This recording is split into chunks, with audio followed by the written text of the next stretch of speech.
ডিসক্লোজারের যে কনসার্নটা, এটা আমাদেরকে একটা বিষয় মাথায় রাখতে হবে যে জুলাই গণঅভ্যুত্থানের পর বাংলাদেশে শুধুমাত্র যে ইন্টারনাল পলিটিক্যাল পরিবর্তন হয়েছে তা কিন্তু না। বাংলাদেশের যে ইন্টারন্যাশনাল স্টেক হোল্ডার্স, বিশেষ করে আমাদের নেইবারিং কান্ট্রি, যারা এখন পর্যন্ত গণঅভ্যুত্থানকে স্বীকৃতি দেয় না এবং যারা এখন পর্যন্ত আমাদের পলাতক আসামিদেরকে নিয়ে বাংলাদেশকে ডিস্টেবল করার চেষ্টা করছে, সেই বিষয়টা কিন্তু আমাদেরকে মাথায় রাখতে হবে। এখন বাংলাদেশ সামনের দিকে এগিয়ে যাক, এটা যদি আপনি একেবারে বাংলাদেশের নাগরিক হিসেবে চিন্তা করেন, আপনারা দেখবেন যে ইন্ডিয়া চায় না কোনোভাবেই আওয়ামী লীগবিহীন অথবা ইন্ডিয়ার কর্তৃত্ববিহীন এই সেটেলমেন্টটা এগিয়ে যায়।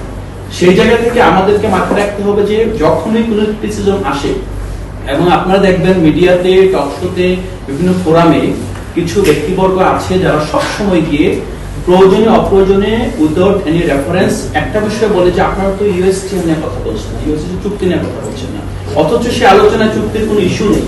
তো সেই জায়গাটা আমরা একটা রাজনৈতিক দল হিসেবে বাংলাদেশের জনগণের যে স্বার্থ সংশ্লিষ্ট ব্যাপারে সচেতন হিসেবে আমরা কনসার্ন। আমরা মনে করি যে যে কোনো চুক্তি সংসদে আলোচনা হতে পারে এবং এই চুক্তি বুঝে না বুঝে শুধুমাত্র এটা ইউএস এর দিকে গিয়েছে অথবা চায়নার দিকে গিয়েছে অথবা রাশিয়ার দিকে গিয়েছে, সেই জায়গা থেকে আমাদের বিরোধিতা সংসদ থেকে বের হয়ে আসা উচিত। আমাদেরকে দেখতে হবে এই চুক্তি আমাদেরকে কি দিতে পারে এবং কি দিতে পারে না, এবং এই চুক্তির মাধ্যমে আমরা যেই ফেসিসকে এখান থেকে দাঁড়িয়েছি, তাদেরকে যারা আশ্রয় দিয়েছে, তাদের সাথে আমাদের সম্পর্কের সাথে এই চুক্তির কোনোভাবে সম্পর্ক আছে কিনা।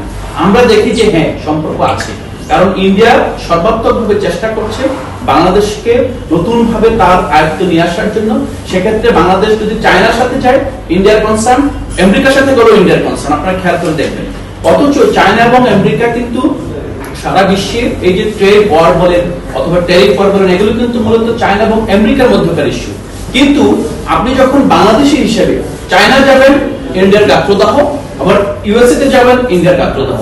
তখন এই প্রেক্ষিতে আমাদেরকে একটা প্র্যাগমেটিক, একটা রেশনাল সম্পর্ক নির্মাণ ছাড়া বাংলাদেশকে এগিয়ে নিয়ে যাওয়ার কোনো আমরা বিকল্প দেখি না। এই জায়গাটা আমরা একটা জায়গায় এসেছি, আমরা এনসিপি নিজেদের মধ্যে আলোচনা করে, স্টাডি করে, এবং পরবর্তীতেও যদি আপনাদের কখনো কনসার্ন থাকে, আপনারা যদি জানতে চান, আমরা খুব ব্রিফলি এবং খুব ডিটেইল আমরা এই বিষয়গুলো আপনাদের জানাতে পারবো। জি, থ্যাংক ইউ।